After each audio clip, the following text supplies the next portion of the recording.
All right, who's got the first question? Let's start with you. I think we knew when Dana was getting into boxing with this venture, you were probably going to be featured fairly frequently. What does it mean to you to be able to help someone who supported you kick off their new venture into boxing? Yeah, it means a lot to me. Dana's supported my career massively, since the beginning, and to be here now, with Zuffa and the UFC, a company that I've watched since I was like 10, 11 years old, to be so close and to work with them now is unbelievable. It makes everything a lot better. It means a lot to me to be here, to be the first ever main event. There'll only ever be one. I always look back on the first UFC fights, and I hope sometime in the future, people will look back on this and to see all of us, everyone here involved, that's kicking this off. As you say, Hey, I just want to jump in real quick. So, in saying that, when Vargas came in, Vargas is like, not only do I got to beat Walsh, I got to beat Dana White, I don't want him to feel that way. And whoever wins, you know how this, in the UFC, whoever wins, wins. We don't determine that, you do. Well, in fact, I'll go on to you, Carlos, and say, do you feel like you're not just representing yourself here, but almost together you're representing the promotion of Zuffa Boxing, and do you feel like you're almost on a team here pushing this one forward to try and change the sport? That was for you, brother. Go ahead. Perfecto. ¿Crees que en este momento no estás representando solo tu equipo, tu gente, todo, pero también la promoción por el hecho de que esta es la primera vez y el primer evento? Me siento muy contento de estar aquí, de representar a México en esa cartelera, la primera de Zuffa Boxing, y creo que vendrán más. I feel very happy, very grateful to be representing my team, Mexico, and everybody else, and this is the first card of many that will come in the future. And for you, Dana, right, we know your history with the sport of boxing. We know that you've looked at getting into it for a long time now. To finally be here on the cusp of your first event of Zuffa Boxing, how does this mean to you personally? How much does it mean to you personally to do this? Yeah, so, me, this building, and the building next door, none of this would exist without boxing. And, I talked about it for a long time. Here we are, and, just everything in life is about timing. And right here, right now, it all feels perfect. The timing feels absolutely perfect, and now we got a lot of work to do. I talked a lot of smack about the things that I didn't like about boxing, but I also said, if you look at the UFC and not just the success of it, but the sustainability of it, I took everything that I loved about boxing and everything that I hated about boxing in how we built the UFC. So if it works for you, for the UFC, it should definitely work for boxing. Is that what you hope to achieve here, right? Where you can come in here, people sort of are calling it a league. I don't know if it's necessarily a league, but are you hoping that you can make boxing more sustainable and more consistent over time? Is that the goal? Listen, look at it this way. If you look at the NFL and what they've been able to do over the last 50, 60 years, I don't know how long it's been around, boxing's been around 2 or 3 times longer than them. So if boxing was built like a business, imagine where it would be today. 2 more quick ones for you, Dana. Earlier today, there were reports that Zuffa Boxing is in talks with Alexander Usyk. I'm curious if those are true reports. The reports are the what? You guys are talking with Alexander Usyk about We're talking to everybody that we think are the most talented people in the world or have the potential to be the most talented people in the world. Cool. And then lastly, I saw you reply to Maurizio Sullivan. I think he commented on a Boxing Social post. You replied to Maurizio Sullivan. Eddie Hearns had his things to say. All these guys are obviously speaking out about you coming into the sport. What are they not understanding about your ambitions for boxing? Well, here's the thing. They were very concerned about the Muhammad Ali Act and all these other things. None of that is going to change for them. Nothing's going to change. Muhammad Ali, we're not changing one word of that. It's going to be intact. I don't know why now fighters are going to have more options. Why is that a bad thing? Why are more options a bad thing? It's not. I expected it anyway. So, and I don't listen to fucking Oscar De La Hoya anyway. Anybody who listens to him is out of their fucking minds, so I don't worry about him. Question for the rest of the card. I'll start with Julian, we can work our way down. We spoke with the undercard fighters earlier today, and a lot of them were very excited about the prospect of fighting at Zuffa Boxing, and the biggest thing they said was the activity they could have. They thought they could fight 4 or 5 times a year, as opposed to when they make it big in boxing, it's maybe once a year. So starting with Julian, I guess, thoughts on the promotion as a whole, and what are you most excited about with Zuffa Boxing? Absolutely, that's definitely, it should be a #1 priority for the fighters. I have been in boxing long enough on a professional level where I had the security of a promoter and I didn't have the security of a promoter, and it's night and day. So especially with all the big plans that Dana, Harrison Whitman, Nick Khan have for Zuffa Boxing, I'm more than happy, and I can't wait to be the best fighter I can possibly be under the Zuffa banner. Misael. ¿Me puede repetir la pregunta? Claro, claro. La pregunta que se preguntó, hablaron ustedes dos. Se habló mucho con los peleadores que estaban en las preliminares y todos están muy emocionados con el hecho de que en esta promoción tengan la oportunidad de tener actividad, porque en general el boxeo te da 1 o 2 peleas al año y pueden tal vez pelear 4, 5, 6 veces. ¿Cómo ves esto para el boxeo? No, para mí el boxeo es un deporte muy grande, se practica en muchos lugares del mundo, está lleno de boxeadores. Creo que Zuffa solo viene a sumar a este deporte, a hacer más historia, y estoy muy contento de formar parte desde el primer evento. Sé que van a ser muchos y sé que vamos a darle a la gente lo que está buscando. En lo personal represento a la sangre mexicana y van a ver un guerrero en el ring. I think boxing is a great sport. There's a history to it. There's so many boxers all over the world to be really excited about this. I think this is going to be a great opportunity for the sport to grow, and everybody's going to be wanting to fight for this. I myself represent Mexican blood, so I'm very proud of this, and there will be many more to come as far as the events go. Awesome. I need some water. So fix his mic. Austin, same question. O sea, la misma pregunta de términos de actividad, que en boxeo tal vez se da 1 vez o 2 al año y Zuffa tiene la oportunidad de darles 4, 5, 6 peleas al año.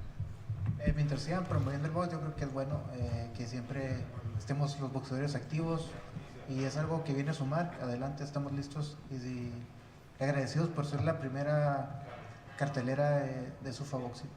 I think in boxing we all want to be very active. We want to fight as many times as possible, and I think this gives us the opportunity to have something like that. I think all of us are very grateful and very excited to be part of the first card for Zuffa Boxing. You know, I'm just excited to be able to be a part of the first Zuffa boxing event. You know, I heard rumors and things like that being in the boxing industry for about 5 years now, that boxing was going to fade at some point.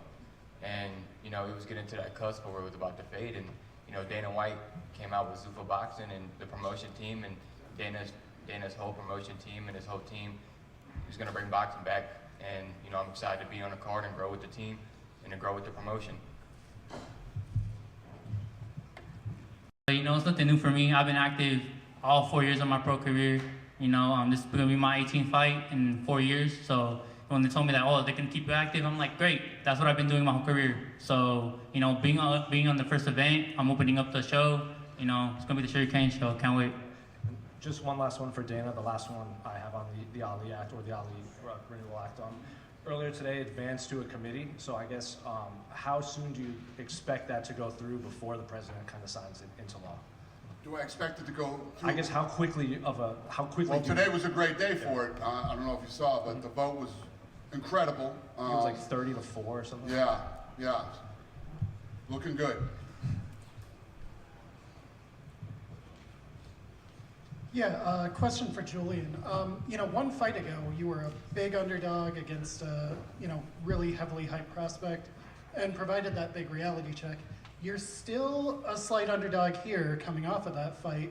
You know, what do you do to repeat that success of, you know, upending somebody's early career? Yeah, I understand the game and how those numbers are determined, and rightfully so. You know what I mean? I've been in this for a long time, so I know the inactivity. You know, despite the reasonings, I understand why they are the way they are, but I react real well under pressure, and this is exactly what I need to bring out the best in myself, and I couldn't be more excited for Friday night. All right, and Kane, what do you do to avoid that same trap that Avius Griffin fell into against Julian in the last fight? Man, that was a lucky moment, I feel like, for Julian. You know, he had his chance, he was underdog, but, you know, Rocky was underdog, but that was a movie, this ain't no movie. You know, he and Rocky, and this ain't no movie. He's gonna see that he says he does well under pressure, but we'll see, this is a different type of pressure right here. All right, thank you. Who told you to say that shit? You gonna start? You gonna start? Who told you to say that shit? You gonna start? You gonna start? Go ahead. Be quiet. I'll just stay along the note of you guys. Julian Kane, that's a fun fight on paper. So when we consider this, you know, the Paramount era, where you guys are fighting in front of a lot of people that maybe have never watched a boxing fight in their life. So you guys see this, you guys feel like you have to set a specific statement for these new fans that are tuning in and seeing you guys fight for the first time? Absolutely, and I know it's going to be a firefight. I'm excited for the fight. This is the type of fights that Zuffa is going to be putting on. So I'm happy to represent the company as well as Kane. And you know what? We're gonna put on a great show on Friday, and this is what boxing's about. Bro, you could quit all that. You're happy for this shit, bro. I'm gonna whoop your ass on Friday, and you know that. You know that, bro. I ain't no alias Griffin. You still beefing with him, even though you already fought him. You already knocked him out, bro. You have to worry about me on Friday. I'm flattered you keep your eyes on me like that, but it's all right. We saw everything we had to see in camp. Don't worry. You saw what? You saw what? Yeah, good boy. You prepared yourself for this fight, and you know you had to come to the PI for this shit early too. Good boy. Question for Carlos. We've seen you in there with big names such as Errol Spence, Tim Tszyu. Do you think experience like that's going to be the difference for you in this fight against Callum? Has peleado contra grandes nombres, así como Errol Spence y Tim Tszyu. ¿Cree que esta experiencia, o sea, ser más experimentado, te ayuda en este momento? Yo creo que sí me ayuda un poco. Tengo una larga carrera profesional y lo voy a demostrar el día viernes. I think I do have an extensive professional career so far, and I think we'll see that on Friday. And the last one for me, a question for Dana. You guys announced the signing of Jaya Patel. A lot of fans were excited about that. He said that he's excited, he wants to unify the titles. So just people were questioning how that was going to work, just given you guys' stance on the unifying titles. Yeah, I mean, all of this is sort of a work in progress. What we really want to do is, you know, obviously these guys all came from somewhere. They had plans. They had dreams from when they were kids and first put on a pair of gloves. We're going to do everything in our power to make sure that these guys can do what they wanted to do, and you know, we'll work with Jai and probably many other guys on stuff like this. You know, I sort of came out a little vague. I don't like to let everybody know what we're doing until we do it. And, you know, like I said, this is all a work in progress, and yeah, you'll see. This question's for Julian Hammerhands Rodriguez. For those who don't know, you represent Hasbrook Heights, New Jersey. It's a small town, very tough people. How did growing up there and being in that area help prepare you for this moment? It's New Jersey in general, you know what I mean, the whole Bergen County. I grew up in a very supportive area, so I always felt like I was the leader of my pack, man. You know, I always got to go in there and make my county proud. So that's what I expect to do on Friday and then the rest of my career. That's it. And question for Kane. I see the tension between you and Julian. Where did this stem from? Where is this beef coming from? He just said it himself. He came from supporter community. He ain't like that, like he says on the gram. He ain't like that. I'm from Sacramento. If you know, you know. I'm from Sacramento. I ain't gotta say much, but he ain't like that, and he know he ain't like that. He said it himself. I come from supporter community. I come from the gutter. I remember 14 years old, 13 years old, selling tamales at the park just to go to tournaments. This way I go through that shit. You're right, I was 9 years old, ranked #1 in the fucking country, while you were out playing with Barbies. Shut your fucking mouth. Mind you, I had my first tournament at 14 years old, and I sold tamales for that tournament. Talking about what'd you say? #1 at 9 years old. I won my first tournament at 15. This ain't nothing new, bro. Come on now. Exactly. You don't even know my stats. There's levels to this. There's levels to this? We're gonna see. Oh, you'll see. Everybody's watching. You'll see though. And question for Dana White. Zuffa Boxing, you got your first big card on Friday. Where is Zuffa Boxing in 1 year? In 1 year? Yeah, I mean, we're gonna, in 1 year, you'll see the difference in the, we have a whole new production team coming in. So when we did the Canelo Crawford fight, you know, the UFC team did that. We're building a whole new team as far as production goes. Again, that will all be a work in progress over the next year. We'll start signing more talent. The growth from 26 to 27 will be massive. Going to implement a lot of things that I always wanted to do production-wise with boxing. And then we had a production meeting today with a lot of great ideas. And if you think about what a well-oiled machine the UFC is, it took 25 years to get there. In 1 year, we will crush this thing in the next year. Thank you. My question's for Dana. Joaquin Buckley recently said if Zuffa wants to create stars, they're going to have to use their UFC fighters in order to do so. Do you think there's any truth to that? And also, maybe could we see any UFC fighters face boxers? I think there's going to be a lot of shit talking both ways in this thing. We're going to have to use UFC fighters to create stars. That's what, I don't know, man. could we see UFC? What does that mean? I think what he's saying is that he wants UFC fighters to face boxers in Zuffa Boxing. That I do not want. Okay. I didn't want that when I wasn't involved in boxing, and I definitely don't want it now. All right, thank you. Yep. Dana, Matt from Boxing Social. You've obviously started the UFC and branched off into things like slap. What were the emotions like today when you come up to the press conference and it's a start of a new chapter, a new era in boxing? Is it nerves? Is it unsure? What's going through your mind as you sort of start on this journey?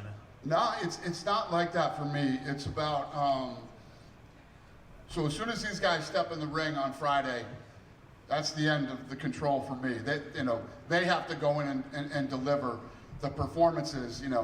I say this all the time, we're the bells and whistles, and I just want to make sure that all the bells and whistles are perfect. That's all I focus on, we built the card, great matchmaking. I mean, a couple stats here. The whole card behind the record is 227-9, right? The records.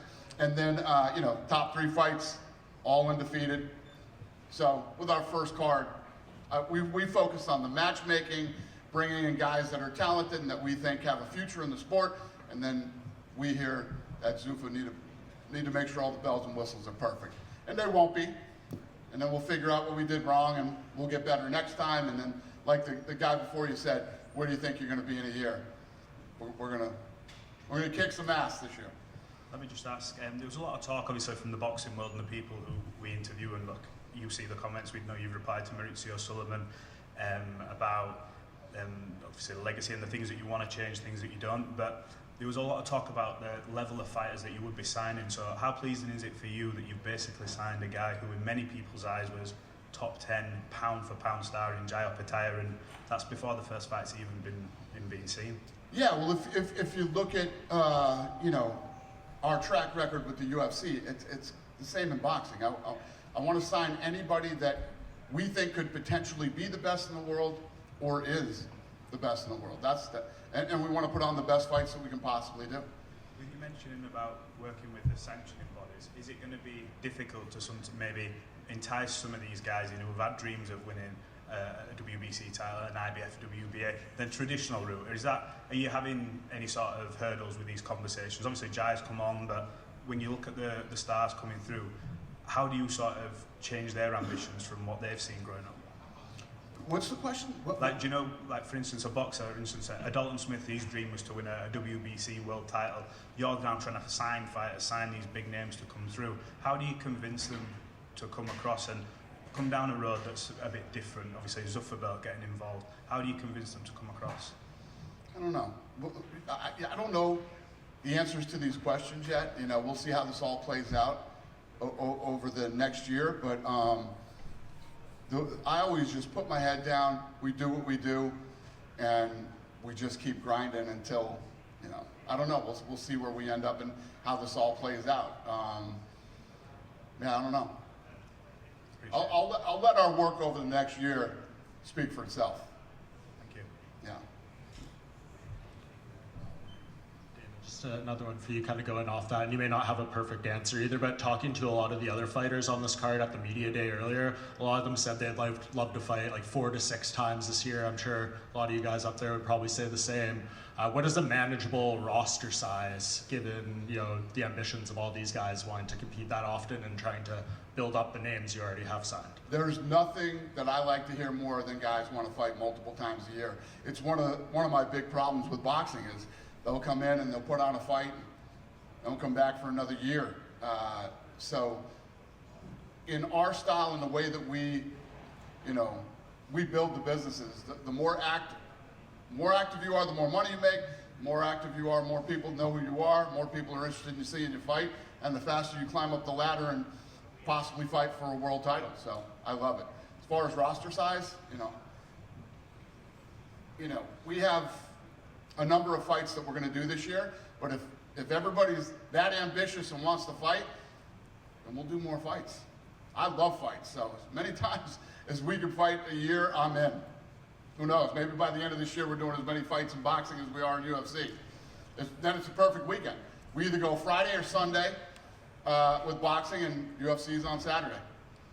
And just lastly, I'll give this one to you and Callum. Obviously, there's only going to be one first event in Zuffa Boxing history. I guess, Dana, what's your message to all these fighters up there about, you know, what they can do to entice the fans here? And I guess Callum and Carlos as well. Why should people tune in to this first ever event?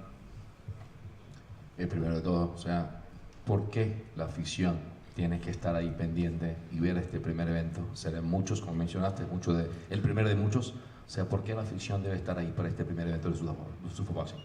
Porque creo que es una cartelera muy completa, todos venimos a pelear, excelentes peleadores. La pelea principal, creo que entre Callum Welch y yo, es una pelea enorme, por así decirlo. Because great fighters are involved. These are great fighters. Great fights have been matched up, and I think people need to be watching this. This fight between myself and Callum, it's an amazing fight, and I think people that love boxing should watch it. Yeah, you know, and I think because what was wrong with boxing for a long time is there's always one big favourite. Like Dana said a while ago, you know, people think they're fighting me and Dana, you know, but we're all Zuffa athletes, you know, we're all under the same roof now. Everybody gets the same treatment, we get the same meals, we get the same access to everything. You know, so Zuffa's really pushing for the fighters to be at their best fight night so that we get the best fights possible. And this is what you have. You have a lot of good fighters here that have been all treated the exact same all week, have had access to the best, you know, the best facilities possible. So we're all going to be our very best fight night, and it's going to be exciting. Dana, just your final message to everyone on the card of, you know, what you expect them to deliver in this first event. We match made this card the way that we did because we believe, obviously with our first card, that from top to bottom, these are the kids that are going to put on an absolute display of what the sport of boxing looks like, how fun it can be, and that it's great for television. So I don't need to tell these guys anything. This is what they do.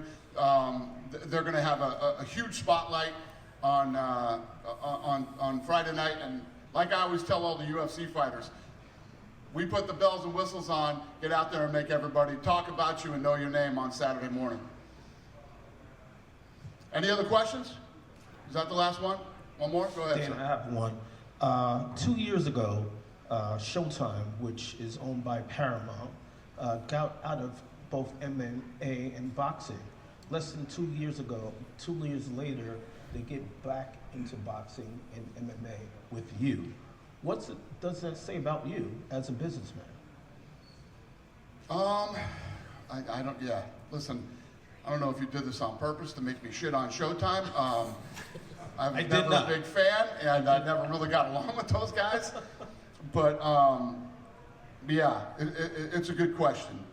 Yes, the guys who got out of boxing with Showtime are now in boxing with us, and obviously it means a lot to me, and I appreciate the fact that they're betting on me and my team to pull this off. In a big way. Yeah. Yes, sir. I agree. Anybody else? No?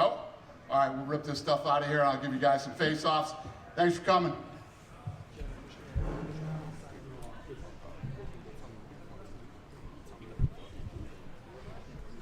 Get your whole shit rearranged after Friday. Look it up. You're gonna get your whole shit rearranged. You're like, fuck your teeth, bro. Keep talking shit. You don't know better. You don't know better.